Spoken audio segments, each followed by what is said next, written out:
जेके bank एक और धांधलियां अनेक, इस तरह की कहावत हम इस मौजूदा समय में जेके बैंक को लेकर जरूर कर सकते हैं, क्योंकि रीजन बिहाइंड ये है कि पिछले 5 अगस्त के बाद से जितना अंतराल हुआ है धारा 370 हटने के बाद, तब से लेकर जेके बैंक की नई से नई धांधलियां जो है वो सामने उजागर होती जा रही हैं। और एक बड़ा खुलासा देर रात को एकजुट जम्मू द्वारा किया गया, जिस वजह से हमें खास तौर से कठुआ में आना पड़ा, क्योंकि इस खुलासे को करने वाले एकजुट जम्मू के चेयरमैन अंकुर शर्मा जी खुद कठुआ में छिपकर बैठे होते, जिस वजह के घर में हमें पहुंचना पड़ा। अंकुर जी, सबसे पहले आपका स्वागत है। धन्यवाद। अंकुर जी, क्या खुलासा हुआ है रात को, पहले ये बताएं। देखिए, जम्मू कश्मीर बैंक की अक्टूबर 2018 में जो नोटिफिकेशन निकली थी बैंकिंग एसोसिएट्स और प्रोबेशनरी ऑफिसर्स की पोस्ट्स के लिए एप्लीकेशंस इनवाइट करने की, उस संदर्भ में एक बहुत ही मैं कहूँ बहुत ही दुर्भाग्यपूर्ण एक सच जो है वो सामने आया है। पिछले 1 साल से ये बच्चे संघर्षरत थे कि इनका रिजल्ट डिक्लेयर किया जाए। अब इसमें हुआ ये कि सेंट्रल एजेंसी ने, IBPS ने ये एग्जाम कंडक्ट करवाया और जो उन्होंने मेरिट लिस्ट बनाई गवर्नर सत्यपाल मलिक के हिसाब से, और जो इन्फॉर्मेशन उन्हें गवर्नर होने के नाते उस समय थी, उनके हिसाब से उस मेरिट लिस्ट में जम्मू की ओवरवेलमिंग मेजॉरिटी जो थी वो फिगर कर रही थी मेरिटोरियस कैंडिडेट्स में। ओके। तो अल्टीमेटली जो फाइनल सेलेक्ट लिस्ट आनी थी उसमें से छट के जम्मू का अधिक शेयर आना था मेरिट के आधार पे। अब ये जम्मू कश्मीर बैंक के अधिकारियों को और ब्यूरोक्रेसी में और जो कनेक्टेड लोग थे उन्हें शायद पसंद नहीं था, क्योंकि कश्मीरी हेजमनी जिसके खिलाफ हम लड़ाई लड़ रहे हैं उसका ये प्रमाण है, और उसी हेजिमनी के चलते इस तरीके का निर्णय लिया गया कि किस तरीके से जम्मू के लोगों को इस सिलेक्शन प्रोसेस से बाहर रखा जाए और मैक्सिमम रिप्रेजेंटेशन मेरिट को कॉम्प्रोमाइज करके भी कश्मीर की आए। तो इन्होंने ये षड्यंत्र रचा कि वो पोस्ट जिसकी स्टेट लेवल पर रिक्रूटमेंट होनी थी, वो पोस्ट जिस चीज के लिए मेरिट लिस्ट स्टेट लेवल पे बननी थी, इन्होंने ये षड्यंत्र रचा चूंकि बच्चे जम्मू के अधिक आ गए हैं तो आप डिस्ट्रिक्ट का कोटा तय करके डिस्ट्रिक्ट वाइज एक मेरिट लिस्ट बना देंगे। तो सबसे पहले तो जम्मू के लोगों को बाहर निकालने के लिए district wise merit list Jammu Kashmir bank ने बनाई ताकि कश्मीर के डिस्ट्रिक्ट्स को भी रिप्रेजेंटेशन मिल जाए और जम्मू का अगर कोई बच्चा जिसके 70 नंबर भी हैं वो सेलेक्ट ना हो, फाइनली 35 वाला श्रीनगर वैली से आया हुआ सेलेक्ट हो जाए। तो उसके विरुद्ध भी बहुत कैंपेन चला, उस पर एकजुट जम्मू ने भी आवाज उठाई, बहुत सारे जो एस्पायरेंट्स थे वो भी सड़कों पे आए कि एक ऐसी चीज कर सकते हैं जो ना कानून संगत है ना जो न्याय संगत है। आप एक स्टेट लेवल की पोस्ट के लिए, एक स्टेट काडर लेवल की पोस्ट के लिए किस तरीके से डिस्ट्रिक्ट वाइज मेरिट लिस्ट बना सकते हैं। तो उस समय तो इस षड्यंत्र का मालूम नहीं था, तो वो प्रेशर बना। जब उस प्रेशर को ये लोग हैंडल नहीं कर पाए तो फिर एक कमेटी कॉन्स्टिट्यूट की गई और उसने रिकमेंडेशन उसी कश्मीरी हेजिमनिक मानसिकता के तहत ये दे दी कि चलिए अब जम्मू वालों का भी कुछ नहीं होने देंगे, प्रेशर तो बन गया है, अब हम इस रिजल्ट को ही क्वैश कर देंगे, यानी इस एग्जाम को ही क्वैश कर देंगे और फिर से री एग्जाम करवाएंगे ताकि जम्मू वालों को अंतोगत्वा कुछ ना मिल सके। अब इन सब चीजों का खुलासा, द फैक्ट कि भाई जम्मू के अधिक लोग सिलेक्टेड थे, none other than by the constitutional authority himself, the ex governor of JNK, उन्होंने किया है एक एस्पायरेंट से बात करते हुए। और हमें ये लगा, हमने अपना ये दायित्व समझा कि इस तथ्य को पब्लिक डोमेन में आना चाहिए, क्योंकि ये ऐसा तथ्य नहीं है जो एक पर्सनल बातचीत है किसी लोगों के बीच में, ये बल्कि एक जम्मू की पूरी कम्युनिटी के खिलाफ, चाहे वो राजौरी पुंछ हो, किश्तवाड़ डोडा हो, कठुआ उधमपुर हो, उन सब के खिलाफ एक जीनोसाइडल प्रोसेस था। उनको सरकारी नौकरियों से दूर रखना, उनको एम्प्लॉयमेंट में डिस्क्रिमिनेट करना, ये मैं किसी एक कॉन्स्टिट्यूशनल जीनोसाइड से कम इसे नहीं समझता हूँ। इसीलिए इसका इस कॉल को आप कितना ऑथेंटिक मानते हैं? ऑथेंटिसिटी क्या है अब इस कॉल की? नहीं, देखिए, ऑथेंटिसिटी वेरीफाई करने के बाद ही हमने इसे अपलोड किया है और ये 100% ऑथेंटिक है और इसका डिनायल भी अभी नहीं आया है। और जहाँ तक जिन हैंडसेट से बात होनी थी उनकी भी पूरी जांच वांच करके, सब चीज़ें वेरीफाई करके, फ़ोन नंबर्स वेरीफाई करके, वेरीफाइड नंबर्स पे सब पूरी जो एक SOP के तहत जो आपको वेरीफाई करना होता है कोई भी ये निर्णय लेने से पहले कि क्या ये सही है या नहीं, वो सब किया गया। उसके बाद ही और पब्लिक करना, जैसे मैं पहले कह रहा था, इम्पोर्टेंट था क्योंकि ये एक पब्लिक इशू था, ये एक ऐसा इशू था, एक ऐसी बीमारी थी जिसके खिलाफ 70 साल से जम्मू लड़ रहा है और ये 2 व्यक्तियों के बीच मात्र एक कन्वर्सेशन नहीं हो सकती थी। इसका पब्लिक डोमेन में आना बहुत इंपॉर्टेंट था ताकि न्याय हो सके। न्याय की दृष्टि से इस कन्वर्सेशन का पब्लिक डोमेन में आना बहुत इंपॉर्टेंट था। अब ये जो कन्वर्सेशन बाहर आई है, इसका आमतौर पर ये जेके बैंक एस्पिरेंट्स को क्या फ़ायदा हो सकता है, ये जानने की कोशिश करेंगे। देखिए, मुझे लगता है कि अब चूंकि now they have been caught with their pants down जी, तो ये इमीडिएटली जेके बैंक को जो भी करना चाहिए वो ये करना चाहिए कि जम्मू कश्मीर बैंक का जो रिकमेंडेशन आई है कि इस प्रोसेस को खारिज किया जाए, उसे त्याग देना चाहिए उस सोच को, और ये करना चाहिए कि स्टेट वाइज एक मेरिट लिस्ट बनाई जानी चाहिए। आईबीपीएस ने जो स्कोर इन्हें दिया था that is in the custody of the bank, और वो आईबीपीएस के पास भी होगा, सेंट्रल एजेंसी के पास भी होगा। तो डिस्ट्रिक्ट वाइज मेरिट लिस्ट जो पहले बनी थी उसको निष्क्रिय किया जाना चाहिए, खारिज किया जाना चाहिए। एक fresh state wise merit list बनाई जानी चाहिए, और बैंकिंग पीओ के लिए फिर जो सेकंड स्टेप का जो एग्जाम था उसे रिकंडक्ट किया जाना चाहिए उसी मेरिट के बेसिस पे। और बैंकिंग एसोसिएट्स के लिए जो आगे रिजल्ट डिक्लेरेशन करने का जो प्रोसेस था, क्योंकि उसमें 2 टियर या 3 टियर प्रोसेस नहीं था मेरे ख्याल में, रिटर्न के बेसिस पे ही निर्धारण होना था कि कौन सेलेक्ट होगा कौन नहीं होगा। मे बी इंटरव्यू की स्टेज के ऊपर वो निर्णय ले सकते हैं। तो ये करना चाहिए जम्मू कश्मीर बैंक को, स्टेट वाइज मेरिट लिस्ट बना के रिजल्ट को डिक्लेयर करना चाहिए एग्जाम्स करवा के। अंकुर जी, कुछ एस्पिरेंट्स के भी हम सवाल साथ साथ लेते जाएंगे। अंकिता टिक्कू जी पूछ रही है कि जेके बैंक के रिक्रूटमेंट में ही पॉलिटिक्स क्यों होती है हर बार। एकजुट जम्मू से जानना चाहेंगे कि क्यों पॉलिटिक्स इन विषयों पर होती है। देखिए, केवल जम्मू कश्मीर बैंक के एम्प्लॉय रिक्रूटमेंट्स में ही फ्रॉड नहीं है जी, पब्लिक सर्विस कमीशन की रिक्रूटमेंट्स में भी फ्रॉड था, जिसको समय समय पर एकजुट जम्मू ने पब्लिक भी किया। इनफैक्ट जो पब्लिक सर्विस कमीशन की आपको कंट्रोवर्सी पता ही होगी, जब एक मेंबर ने ही आरोप लगा दिए पब्लिक सर्विस कमीशन के चेयरमैन पे कि उन्होंने मिनट्स ऑफ द मीटिंग को फोर्ज किया है। और फोर्जरी इसलिए की गई थी क्योंकि वो 2 व्यक्ति जिनके खिलाफ शिकायतें थी और मेरी पर्सनल जानकारी के हिसाब से सबूत भी थे कि ये लोग रिक्रूटमेंट में धांधली करते हैं, स्कैम करते हैं, उनकी एम्प्लॉयमेंट खारिज करने का जो निर्णय लिया गया था पब्लिक सर्विस कमीशन के मेंबर्स के द्वारा, उस निर्णय को बदल के, फोर्ज करके, काट के, जो उच्च पदाधिकारी थे और कुछ मेंबर्स भी थे, उन्होंने उन्हें फर्दर एक्सटेंशन दे दी थी, कंटिन्यूएशन दे दी थी। तो इतना बड़ा सीरियस मामला आया था। तो देखिए, हम शुरू से ये कह रहे हैं कि जम्मू कश्मीर जो स्टेट है वो एक Kashmiri Islamist based state apparatus की तरह चल रही है, जहाँ पे आपको धर्म के आधार पे और फिर रीजन के आधार पे एक इंस्टीट्यूशनलाइज्ड डिस्क्रिमिनेशन हर एक क्षेत्र में मिलेगी। जम्मू कश्मीर बैंक भी एक आर्म है, और आपको पता ही होगा कि एकजुट जम्मू ने भी जम्मू कश्मीर बैंक का खुलासा किस तरीके से किया था, चाहे इनकी इलीगल और एंटी नेशनल एक्टिविटीज़ हो, किस तरीके से राउंड ट्रिपिंग करके पैसे का भी ये धांधली करते हैं। वो सब चीज़ें हमने पूर्व में इनके खिलाफ पब्लिक डोमेन में लाई हैं। पिछले चेयरमैन के को लेके भी बहुत सारी स्टेटमेंट्स हमने जारी की, उसकी सैकिंग हमने डिमांड की, गवर्नमेंट ने वो की। और ये प्रोसेस मुझे लगता है कि जम्मू वालों को समझने की ज़रूरत है कि केवल जम्मू कश्मीर बैंक तक ही सीमित नहीं है। जितने भी आयाम हैं गवर्नेंस के, उसमें सब जगह आपको ये इंस्टीट्यूशनलाइज्ड डिस्क्रिमिनेशन मिलेगी।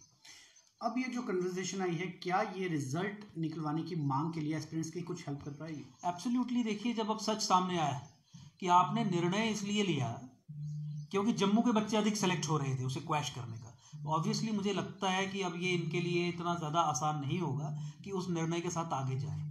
और देखिए, न्याय संगत बात क्या है? न्याय संगत बात यही है कि अब जब एक्चुअल कारण, एक्चुअल रीज़न आपको पता चल गया है जी, तो आप क्यों विदहोल्ड करके रखेंगे रिजल्ट डिक्लेरेशन को? क्यों आप स्टेट वाइज मेरिट लिस्ट नहीं बनाएंगे? क्योंकि स्टेट वाइज मेरिट लिस्ट ना बनाने का निर्णय भी इसलिए लिया गया था क्योंकि अगर स्टेट वाइज मेरिट लिस्ट बनेगी तो जम्मू के लोगों की अधिक उसमें इन्वॉल्वमेंट होगी बेस्ड अपॉन मेरिट। तो जब ये चीज़ें सामने आ गई हैं तो मुझे लगता है अपने पेरिल पे ही, अपने विनाश पे ही ये कोई ऐसा निर्णय लेंगे कि या इन अंकों के आधार पे मेरिट लिस्ट ना बनाई और एग्जाम रिकंडक्ट नहीं किया। तो मुझे लगता है काफ़ी हद तक अगर बेटर सेंस प्रिवेल करें इन पे तो ये मुझे लगता है कि 1-2 दिन में इन्हें निर्णय लेना चाहिए कि state wise merit list redraw करके फिर से मेंस करवाया जाए और बैंकिंग एसोसिएट्स का भी उसी लिस्ट के आधार पर रिजल्ट डिक्लेयर किया जाए। अंकुर जी, एकजुट जम्मू को आरोप विरोधी ये भी लगाते हैं कि ये बीजेपी की बी पार्टी है। आज हमारा कटरा में आपके पास आने का मकसद, कठुआ आपके पास आने का मकसद केवल इतना है कि क्या एकजुट जम्मू मानती है कि इस सारे परिप्रेक्ष्य में बीजेपी का एक मेजर रोल था, और आज तक बीजेपी सिर्फ और सिर्फ दावे कर रही है नहीं रिजल्ट आना चाहिए आना चाहिए आना चाहिए, जबकि सेंट्रल गवर्नमेंट में बीजेपी बैठी है। यहाँ पर एक आधारशिला जो है वो बीजेपी ये कहती है कि हम सेंटर से और स्टेट के जम्मू कश्मीर यूनियन टेरिटरी के बीच में एक आधारशिला बनते हैं। तो एक मेजर रोल था और इसमें बैकफुट पे आई है बीजेपी। देखिए, जहां तक ए टीम या बी टीम या सी टीम की बात है, ये सब कंजेक्चर्स हैं, ये आरोप हैं जिनका ना कोई आधार है ना कोई आर्ग्यूमेंट है। केवल एक आरोप लगा के भाग जाना, शूट एंड स्कूट, उसके ऊपर मैं अधिक जवाब तो नहीं देना चाहूँगा, क्योंकि people have been watching us working. आज तक हमने पिछले 4-5 साल में जिन भी इश्यूज़ को उठाया है, चाहे वो 14 फरवरी 2018 का महबूब मुफ्ती का ऑर्डर हो, चाहे वो रसाना केस में हमारा ग्राउंड में रह के उससे लड़ना हो, या डेमोग्राफिक चेंज जैसा इशू, वो सब इश्यूज ऐसे थे जो अल्टीमेटली बीजेपी पीडीपी सरकार के विरोध में खड़े होकर हमने रेस किए और उनसे लड़ाई लड़ी। तो मुझे लगता है कि अगर कोई आर्ग्यूमेंट किसी के पास हो तो आप उसका जवाब दे सकते हैं, लेकिन अगर किसी के पास केवल आरोप ही हो और तथ्य ये हो कि हमने जम्मू के हर विषय को लेके आवाज उठाई है, उन विषयों को लेके जिसपे बीजेपी साइलेंट रही पिछले सरकार में होने के कारण या डिलीवर नहीं कर पाई, तो मुझे लगता है इट सेल्फ वही सफिशिएंट है ये प्रूव करने में कि इंडिपेंडेंटली हम काम कर रहे हैं और जम्मू के लिए काम कर रहे हैं। हालांकि मैं अपने सपोर्ट में और इससे अधिक कुछ कहने की ज़रूरत भी नहीं समझता, ना मुझे कहना चाहिए। जहाँ तक आपने बात की कि बीजेपी का क्या रोल है इस सब कंट्रोवर्सी में, कितना ही हम ब्लेम कर सकते हैं बीजेपी। देखिए, रिस्पॉन्सिबिलिटी हमेशा आपके इलेक्टेड रिप्रेजेंटेटिव्स की रहती है, चाहे सेंटर हो या स्टेट में एलजी के थ्रू गवर्नेंस चलाने की बात हो। टोटल कंट्रोल इस समय भाजपा का है। तो देखिए, रिस्पॉन्सिबिलिटी से तो वो नहीं भाग सकते। ये कैसे हो सकता है कि भाजपा की सरकार हो, उस समय भी जिस समय एग्जाम्स का प्रोसेस चल रहा था, या उसके बाद जिस समय स्टेट भी थी और गवर्नर भी थे और एलजी भी था, और ये सारे तथ्य भी इन्हें सब पता हो, और फिर भी नाक के तले डिस्क्रिमिनेशन जम्मू के लोगों के साथ हो। आप इमेजिन कीजिए कि भाई मैं जम्मू की बात करूं और मैं सत्ता में हूं, और मुझे पता चले कि जम्मू के बच्चे चूंकि मेरिट के आधार पर अधिक आ गए हैं इस लिस्ट में, इसलिए ये ब्यूरोक्रेट्स और ये बैंक के अधिकारी मिलके इस लिस्ट को खत्म करने की कोशिश कर रहे हैं। तो मैं उन अधिकारियों को तत्काल प्रभाव से अरेस्ट करवाता, उन पे मुकदमा चलवाता, उनको जेल भिजवाता, और बिल्कुल भी कभी भी इस तरीके का षड्यंत्र जम्मू के खिलाफ नहीं होने देता। तो देखिए, रिस्पॉन्सिबिलिटी से तो नहीं भागा जा सकता। अब जैसे ही हमें इसके तथ्य सामने नजर आए, हमने आवाज पहले भी उठाई, सबूत आया, हमने फियरलेस होके इसे पब्लिक डोमेन में रखा। फियरलेस होके जिस तरीके से इसे पब्लिक डोमेन में रखना चाहिए था, रखा। अब इस जो कन्वर्सेशन का जो रिजल्ट है अल्टीमेटली वो जम्मू के फेवर में जाएगा कि जम्मू के अगेंस्ट में जाएगा। तो हम अपनी रिस्पॉन्सिबिलिटी निभा रहे हैं। अंकुर जी, बेहद महत्वपूर्ण है कि इस समय कश्मीर के भी एस्पिरेंट्स जो है वो हमें देख रहे हैं। एक उनके भी दिलों में भ्रम है कि शायद ऐसा ना हो कि बात यह की जा रही है कि जम्मू के युवा ज़्यादा थे और इसलिए लिस्ट नहीं निकली। उनके दिल में धारणा यह है कि शायद कश्मीर की लिस्ट भी ज़्यादा हो सकती है, इसलिए बीजेपी ने लिस्ट बाहर नहीं आने दी। तो ये दोनों किंतु परंतु निकलने के लिए अगर लिस्ट ही जारी कर दी जाए तो वो एक बेहतर रिजल्ट ऑब्वियसली। लेकिन देखिए, we have no reason to disbelieve of governor जिस व्यक्ति, और उन्होंने जब उन ऑफिसर्स का, उस कन्वर्सेशन में जिन ऑफिसर्स का जिक्र किया, तो गवर्नर साहब ने क्लियरली ये बोला कि ये आपसे झूठ बोल रहे हैं। ये उन्होंने कोई अज्यूम नहीं किया। ही न्यू द एंटायर कंट्रोवर्सी। उन्होंने अपनी पूरी इंफॉर्मेशन उनके पास थी, क्योंकि governor head of the state होता है और सारे ऑफिसर्स उन्हें रिपोर्ट करते हैं, कोई भी डेटा उनके सामने।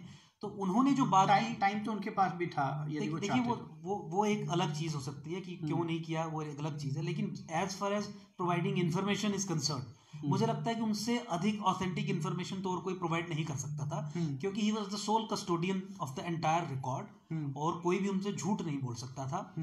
तो उन्होंने कहा कि भाई ये स्वयं ऑफिशियल्स ने मुझे बताया कि जम्मू के बच्चे इसमें अधिक सेलेक्ट हो गए हैं जी, और चूंकि जम्मू के बच्चे अधिक सेलेक्ट हो गए हैं, तो देखिए कश्मीर में बवाल हो जाएगा और हम पे आरोप लगेंगे।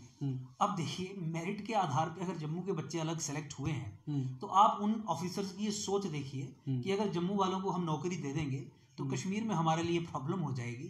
तो आप समझ ही सकते हैं कि किस तरीके का माहौल यहाँ पे था। और मुझे लगता है कि गवर्नर साहब की बात पे हमें विश्वास करना चाहिए, और इसके साथ ही जम्मू कश्मीर बैंक को जो सेंट्रल एजेंसी ने एग्ज़ाम कंडक्ट करवा के जो अंक जारी किए थे, उसके आधार पे एक फ्रेश लिस्ट जारी करनी चाहिए स्टेट लेवल पे। एग्ज़ाम कंडक्ट आगे का जो स्टेप है उस लिस्ट के आधार पे करना चाहिए, और मुझे लगता है फिर दूध का दूध और पानी का पानी जो है वो साफ हो जाएगा। इसके अलावा जिस तरह से सरकार यदि कह रही है कि धांधली हुई भी है, तो ऐसे में फिर उन अधिकारियों को भी सामने लाना चाहिए, धांधली हुई कहाँ पे है। देखिए, बच्चे तो ये कह रहे हैं मुझसे बात करके कि ऐसे अधिकारियों की तो पब्लिकली फ्लॉगिंग होनी चाहिए, यानी उन्हें कोड़े से पीटना चाहिए। जो ये अधिकारी जो उन्हें अरेस्ट किया जाना चाहिए, उन पे मुकदमा करवाया जाना चाहिए। देखिए, इतना बड़ा और अगर नहीं करवाया जाता तो क्या, जिस तरह से इसे डिफेंड किया जा रहा है और जेके बैंक द्वारा कहा जा रहा है कि रिजल्ट को हम क्वैश कर देंगे, तो क्या फिर उन अधिकारियों के खिलाफ कुछ पॉसिबल कार्रवाई नहीं हो सकती? कोई बचाने का तो हर संभव प्रयास करेंगे, क्योंकि you scratch my back and I scratch yours, यही ट्रेंड तो जम्मू कश्मीर की ब्यूरोक्रेसी का रहा है, ये जम्मू कश्मीर के स्टेट अपरेटिस का रहा है। तो ये बचाने की कोशिश तो पूरी करेंगे। तो फिर ऐसे में एकजुट जम्मू से जानना चाहते हैं कि धारा 370 हटने के बाद 5 अगस्त के बाद ये कहा जा रहा था कि कश्मीर को कश्मीर का हिस्सा मिलेगा, जम्मू को जम्मू का हिस्सा मिलेगा, तो मिल कहाँ रहा है? उसी समय एकजुट जम्मू ने वार्न किया था कि 370 और 35 से खत्म हुआ है तो Islamic state of Jammu and Kashmir का लीगल स्ट्रक्चर डिमोलिश हुआ है, डी ज्यूरे इस्लामिक स्टेट डिमोलिश हुई है, डिफैक्टो इस्लामिक स्टेट अभी भी एग्जिस्टेंस में है, वो सोच के लेवल पे एग्जिस्टेंस में है, वो ब्यूरोक्रेसी में जो पॉलिसीज फॉर्मुलेशंस जो इंडिविजुअल्स प्लांट किए हुए हैं, जो फिर कश्मीर के और इस्लामिक इंटरेस्ट्स को आगे रख के काम करेंगे, वो भी जिंदा है, उन्हें खत्म करने की जरूरत है। डिफैक्टो इस्लामिक स्टेट को भी खत्म करने की जरूरत है। उस दिशा में 2, 4, 5 कदम आपको उठाने की जरूरत है, क्योंकि वो कदम नहीं उठाए गए, अभी भी नहीं उठाए जा रहे हैं, और फिर अपनी पार्टी और जो सेपरेटिस्ट जो लॉबी है उन्हें रिलीज किया जा रहा है, तो ऑब्वियसली ये सब चीजें जो है वो आपको सामने देखने में नजर आएंगी। तो इसलिए एक पॉलिसी पैरालिसिस भी है और एक कॉम्प्रोमाइज है, और फिर से उस कॉन्ट्रैक्ट को जो दिल्ली और श्रीनगर के बीच में था, दिल्ली की सत्ता और कश्मीर की, जम्मू कश्मीर को मुस्लिम्स के जरिए ही चलाना है, ताकि डेमोक्रेसी और सेक्युलरिज्म की विक्ट्री दुनिया को हम बता सकें कि एक मुस्लिम मेजॉरिटी स्टेट है। उसी दिशा में संदेश देने की कोशिश की जा रही है। जम्मू का मुझे इसमें भविष्य नहीं दिखता। जब तक डिफैक्टो इस्लामिक स्टेट को खत्म नहीं किया जाएगा, तब तक इस तरीके की डिस्क्रिमिनेशन आपके साथ होती रही थी। और इस चीज को लेकर मैं रिपीट कर दूं, एकजुट जम्मू ने उस दिन भी वार्न किया था कि केवल डी ज्यूरे इस्लामिक स्टेट खत्म हुई है, de facto Islamic state is still in existence, उसे खत्म करने के लिए भी कुछ ना कुछ स्टेप्स लेने पड़ेंगे सरकार को। जो एस्पिरेंट्स हमारे साथ जुड़ रहे हैं उनके 2 सवाल। पहला सवाल तो ये है कि उनका ये पूछना है कि एकजुट जम्मू अपनी तरफ से क्या इस विषय में करने जा रही है, क्या प्रेस कॉन्फ्रेंस कर जेके बैंक को इस तरह का खुलासा जो किया जाएगा, और दूसरा बतौर एक एडवोकेट अंकुर शर्मा क्या लीगली उनकी किस तरह से हेल्प कर सकते हैं? देखिए, उसमें जहां तक खुलासा करने की बात है, ये सब कुछ अब पब्लिक डोमेन में है। इस पैंडेमिक के कारण press conferences you can not call, आप प्रेस कॉन्फ्रेंसेस बुला के 50-60 मीडिया अधिकारियों को अपने 10-15 लोगों की टीम लेके तो एड्रेस कर नहीं सकते। और प्रेस कॉन्फ्रेंस का उद्देश्य भी यही रहता है कि इन्फॉर्मेशन को पब्लिक डोमेन में लाया जाए। Information is in public domain. Twitter पे आपने देखा होगा आज ये ट्रेंड कर रहा है, मैं नंबर तो नहीं जानता कि किस नंबर पे ट्रेंड कर रहा है, लेकिन what ever calls that I am getting, ये ट्रेंड कर रहा है। व्हाट्सएप भरा पड़ा है, फेसबुक भरा पड़ा है। ये ऑडियो रिकॉर्डिंग शाम तक मुझे नहीं लगता कि जम्मू का कोई भी जो कंसर्न सिटीजन है वो इसे नहीं सुनेगा। तो जो इसका ऑब्जेक्टिव था पब्लिक डोमेन में लाने का, वो पूरा हो चुका है। तो एकजुट जम्मू ने ये काम कर दिया है। जहां तक लीगैलिटी की बात है, मुझे लगता है कि वो चर्चा करके स्टूडेंट्स के साथ कि लीगल ऑप्शंस जो हमारे पास हैं, अगर वो अवेल करना चाहते हैं तो उस पर चर्चा करके हम आगे बढ़ सकते हैं। लेकिन इस विषय में मुझे लगता है कि सबसे इफेक्टिव तरीका यही होगा कि ये जो सत्य अब आपके सामने आया है, इसके ऊपर इसी को आधार बना के एजिटेट करके बैंक पे और सरकार पे प्रेशर बनाया जाए कि आप इस एग्ज़ाम को क्वैश मत करवाइए, इसका रिजल्ट निकलवाइए, और रिजल्ट निकलवाने से पहले डिस्ट्रिक्ट वाइज मेरिट लिस्ट को खारिज करके उसे स्टेट वाइज कन्वर्ट करिए अंकों के आधार पे, और फिर उन बच्चों का जो स्टेट मेरिट लिस्ट के हिसाब से रैंक में आते हैं उनका मेंस करवाइए पीओ की पोस्ट के लिए, या सेकंड टियर का एग्जाम करवाइए, और बैंकिंग एसोसिएट्स का अकॉर्डिंगली उन्हीं मार्क्स के आधार पे स्टेट लेवल पे के आधार पे फाइनल सिलेक्शन लिस्ट जो है वो करिए। वो सबसे इफेक्टिव तरीका रहेगा, क्योंकि कोर्ट में अगर हम जाएंगे इस इशू को लेके तो उसमें समय लगेगा, और समय हमारे पास नहीं है, क्योंकि बच्चों ने ऑलरेडी अब 1 साल से अधिक का समय जो है वो गवा चुके हैं। अक्टूबर 2018 में इसकी नोटिफिकेशन आई थी, अप्रैल 2019 में इसका एग्ज़ाम हुआ था, और आज फिर हम अप्रैल में हैं 2020 में। तो मुझे नहीं लगता कि जो कोर्ट में जाना इनका पहला स्टेप होना चाहिए, कोर्ट में जाना इनका लास्ट स्टेप होना चाहिए। ये मेरा इन्हें निवेदन भी है, और मैं एक पूरी अंडरस्टैंडिंग के साथ एक लीगल एडवाइस भी दे रहा हूँ। मुझे लगता है हमें इसी इशू को एजिटेट करना चाहिए जब तक हमारी मांगे पूरी नहीं होती, बच्चों की मांगे पूरी नहीं होती, तब तक इसे कंटिन्यूअसली ट्विटर पे, फेसबुक पे, व्हाट्सएप पे ट्रेंड करवाना चाहिए और सरकार पे प्रेशर बनाना चाहिए और बच्चों को भी सामने आना चाहिए। अपनी वीडियोस बना के ट्विटर पे डाल सकते हैं, फेसबुक पे डाल सकते हैं, सरकार पे दबाव बना सकते हैं, सरकार पे प्रेशर बना सकते हैं, चिट्ठियां लिख सकते हैं, लेफ्टिनेंट गवर्नर को, प्रधानमंत्री को चिट्ठियां लिख सकते हैं कि देखिए ये अन्याय हमारे साथ हुआ है। और कैसे आप एक्सेप्ट कर सकते हैं कि एक पब्लिक एम्प्लॉयमेंट को लेके लिस्ट इसलिए खारिज कर दी गई क्योंकि उसमें जम्मू के लोग अधिक सेलेक्ट हो रहे थे। तो मुझे लगता है कि एक बड़े आंदोलन की तैयारी भी इन बच्चों को करनी चाहिए और court should always be the last resort.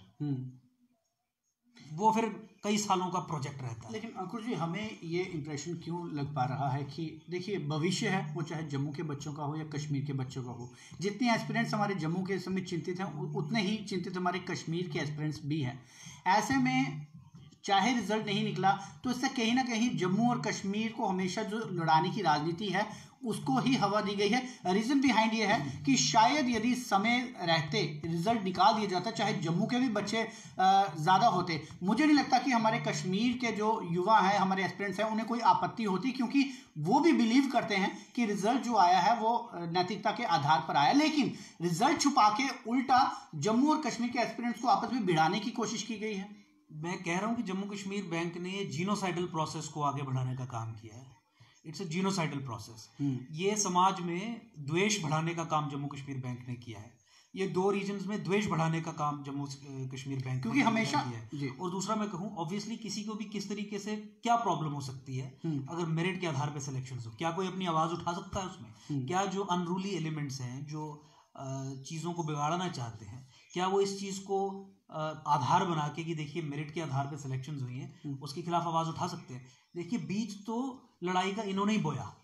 जब इन्होंने बिल्कुल एडमिनिस्ट्रेशन बीज तो इन्होंने ही बोया। देखिए जब आप झूठ के आधार पर सरकार चलाएंगे, जब आप षड्यंत्रों के आधार पर सरकार चलाएंगे, तो फिर उसके कॉन्सिक्वेंसेस तो होंगे। तो इसकी सारी जिम्मेवारी, समाज में द्वेष इंट्रोड्यूस करने की जिम्मेवारी, सद्भाव को बिगाड़ने की जिम्मेवारी, दो कम्युनिटीज को भिड़ाने की जिम्मेवारी, सब जम्मू कश्मीर बैंक पे समय है। यही समझना चाहता हूँ आपसे। आप हर बार बोलते हैं कि इस्लामाइजेशन हो रही है और अन्य आप शब्दों का जिस तरह इस्तेमाल करते हैं, एक लेमैन को उससे कोई लेना देना नहीं होता।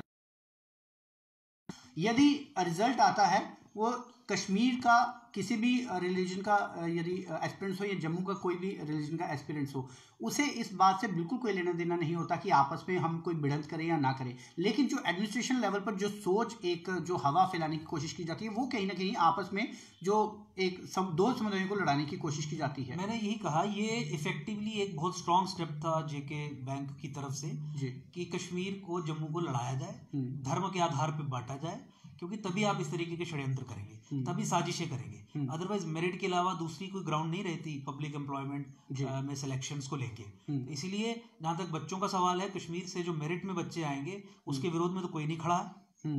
हमारा विरोध इस चीज को लेके है कि इन्होंने निर्णय खारिज करने का इसलिए लिया क्योंकि जम्मू के बच्चे मेरिट के आधार पर अधिक सिलेक्ट हो रहे थे। तो आर्ग्यूमेंट मेरा और आपका सेम है। मेरिट के आधार पर चाहे किसी भी जगह से कैंडिडेट या एस्पायरेंट सेलेक्ट होता है, उससे हमें क्या आपत्ति हो सकती है? और हम तो जम्मू कश्मीर स्टेट की सेक्युलराइजेशन के लिए काम कर रहे हैं, इस्लामाइजेशन को अपोज करते हैं। और ये इस्लामाइजेशन की एक बहुत बड़ी एक इंस्टेंस है, एक एग्जांपल है, जहां पे आपने निर्णय इस आधार पे लिया कि जम्मू के अधिक बच्चे सेलेक्ट हो रहे हैं, इसलिए इस पब्लिक एम्प्लॉयमेंट के प्रोसेस को ही खारिज कर देंगे।